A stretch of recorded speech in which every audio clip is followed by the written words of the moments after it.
A big thank you to our writer Holden for putting this review together for us. The Three Kingdoms era of ancient China has been a huge source of inspiration for video game developers since the inception of the medium. Whether it's Dynasty Warriors, Kessen 2 or Warriors of Fate, none are as long running as the Romance of the Three Kingdoms series developed by Koei Tecmo. We're currently up to the 14th mainline entry, but that's not including all the re-releases, expansion packs and remakes. Speaking of which, the latest game is a remake of the 8th entry in the franchise, and that's the one we're taking a look at today, Romance of the Three Kingdoms 8 Remake. But is it a game worth romancing, or should you blow it off after the first day? Well, thank you to the publishing team for the review code, and now let's find out.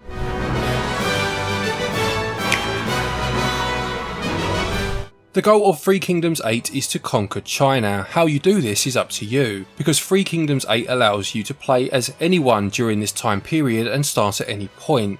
On the main menu you can choose whether you want to decide your starting character first or the time period you want to drop into.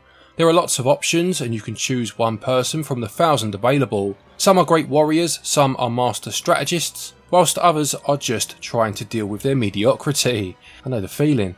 You can be a nobleman, a scoundrel, or just a complete chancer, doing his daily work and trying not to die in the next battle. Variety is the key to this game. The gameplay revolves around 3 different parts and it will change depending on your standing in society. The first part centres around the staff meetings. If you are a ruler or a governor, you can dictate the plan of action for your city or kingdom.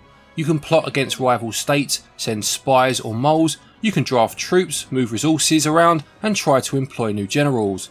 If you are of a lower standing you can make suggestions, but maybe the leader won't listen to you. At the end of this meeting you will be assigned a duty for the next 3 months until the next meeting. This leads into the second part of the game, which is where you are in the city you are stationed. If you are a normal general you will be assigned to work either the farms, the city walls or maybe even the markets to improve the city. You have energy points for each month and doing these can take up a huge chunk of them, leaving you with not much free time to do other things. You can improve your relationships with your comrades, you can do little side quests to improve your status, you can train your stats or travel to a different city and maybe seek out some free officers wanting employment.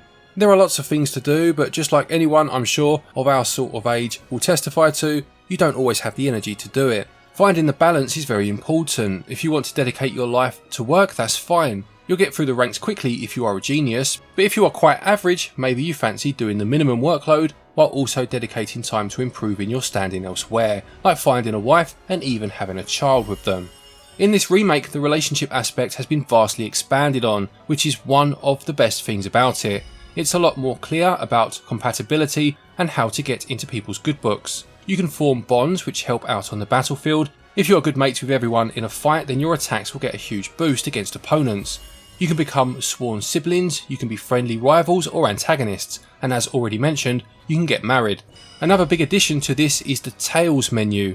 Sadly it's got nothing to do with Sonic's flying friend, but if you click the left shoulder button you can initiate events that can be thought of as side quests. Some of them make history go in the course it was supposed to go in, such as a leader suddenly dying or 2 factions starting a war. Some of them are quite mundane, trivial things like helping out local people with problems. Others can lead to a quick ending of the game, but they have a checklist of requirements and it's fun to shake things up a bit, especially when some of the stuff doesn't have much to do with your personal situation. Many of these events were in the original game, but there was no indication for how to activate them, and it was very cryptic, unlike now, and it's a great addition. And finally we should talk about the battle system itself, which is just as simple as it ever was. It's very similar to the original, just with updated visuals, and this won't be challenging Fire Emblem anytime soon, but due to how infrequent they can be at times, depending on the situation, they are always a moment of big tension and trepidation. If you don't fancy the battles you can skip them, but be warned that you are far more likely to win if you control them yourself. This is because you can overcome the odds with good tactics, whereas the auto battle needs either luck or just to massively outnumber the opponent. A couple of other small gameplay elements that you may see a lot are the duels and the debates.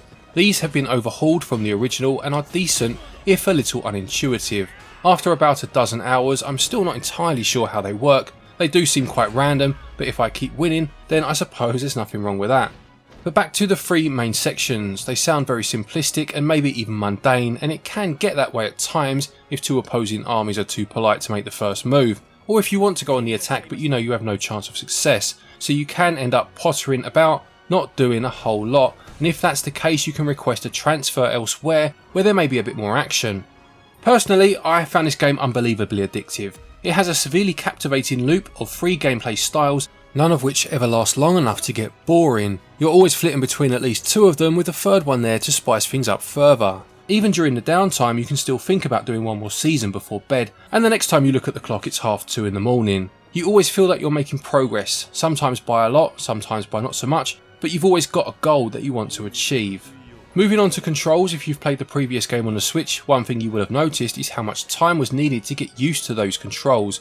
Controlling the world map, accessing information and menus, finding all the necessary shortcuts took a long time for it to become natural, and if that put you off, don't worry, because the game this time round uses a much simpler format. Due to the static map and lack of camera controls, you'll be right at home here instantly. Everything is menu or grid based, and unlike the original there are no menus within menus, at least not for the important information. The only annoying part will be having the X button as confirmed for pretty much everything. I don't know what games these developers played as kids, but the button at the top of the diamond was never confirmed anywhere else. It feels like they're being different just for the sake of being different. One surprising element is the fact that it has no touch controls. It's not a big deal, but there were points, especially during the working part of the game, where I instinctively wanted to tap the location on the screen rather than use the buttons. As mentioned, gameplay is incredibly addictive. Fans of other strategy war games or empire builders may perhaps scoff at the apparent surface level depth this game has to offer, but I think despite its overwhelming amount of options, it's very accessible without ever feeling shallow. It has a fantastic balance and gameplay gets 17 out of 20. Controls have been simplified as mentioned, making it again much more accessible than it's been before, and they also get 17 out of 20. In terms of the visuals, they've done a decent job in bringing the classic up to date and giving it a more modern appearance. They've taken a bunch of hints from their previous entries when it comes to the interface and layout and applied them to this remake. Rather than having a basic vertical menu you're now shifting to the locations yourself, it's a simple but effective change. Each region in the game has its own look and layout, and I love the little touches, such as when you have fewer and fewer action points, the day will change to night. That being said, it's hardly mind-blowing. There are a few flourishes with transitions, and I enjoyed the watercolour paintings here and there, plus when you zoom closer you can see the citizens going about their business, and that's a nice touch.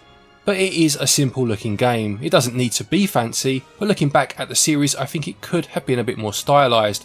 The whole thing could have been watercolour or cel shaded rather than average 3D that any game can do these days.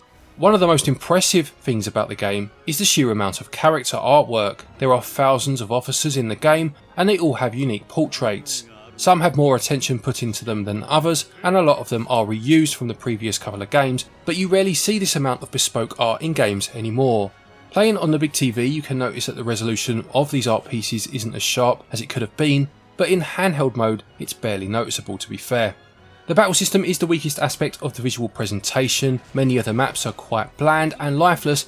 It's probably more realistic thanks to endless war and millions of battlefield deaths, so I'm not blaming the devs, but the original game's battle system had a lot more colour and was more pleasing on the eyes, despite still using sprites. It was outdated for its time, but just like most games that didn't follow visual trends, it's held up better today. I'm not saying the remake is bad, I just think it's not as strong visually as it could have been.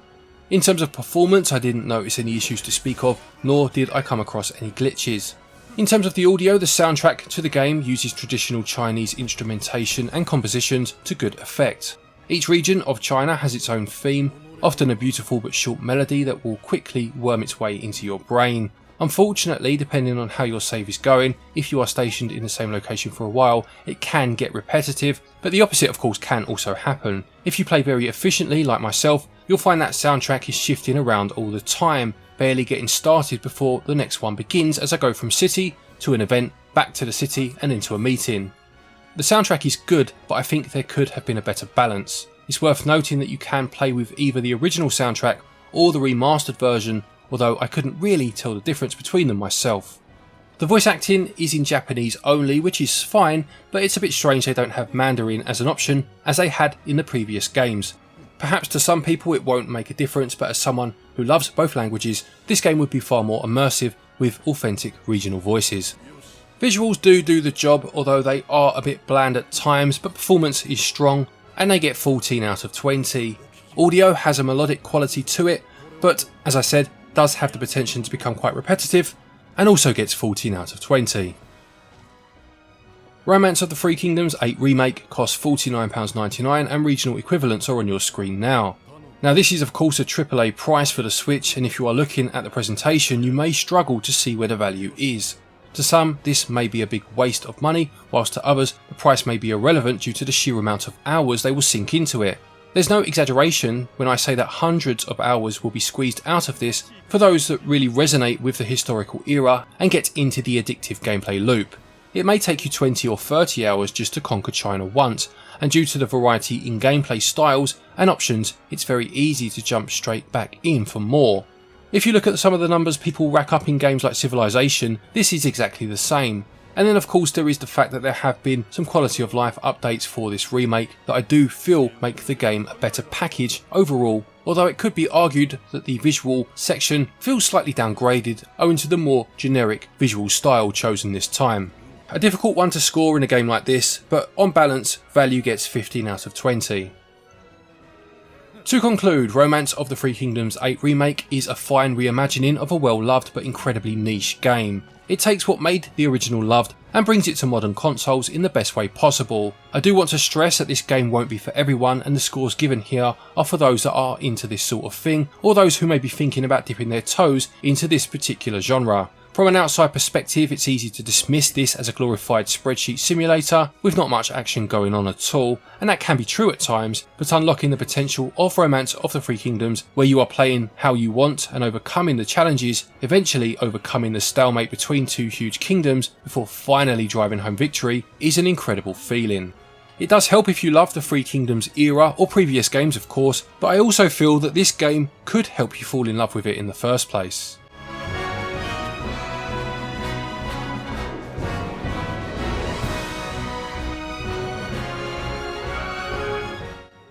Romance of the Three Kingdoms 8 Remake gets a SwitchUp score of 77%. Thank you everybody for watching this review. I hope you enjoyed it. Please do remember to leave a like if you did. Another thank you to Holden Green for writing this one for us, very much appreciated. And don't forget, if you are looking for eShop credit to pick this game up, you can get your eShop cards over at our website switchup.gg, and doing so will get you 5% back in cashback. And there's also a link down there to Play Asia, and this game does have an Asian release. Using our link and code will get you 5% off of your order price from there. A quick thank you to our patrons and our channel members for your continued support, and to each and every one of you for watching our videos. Take care, and until next time, happy gaming.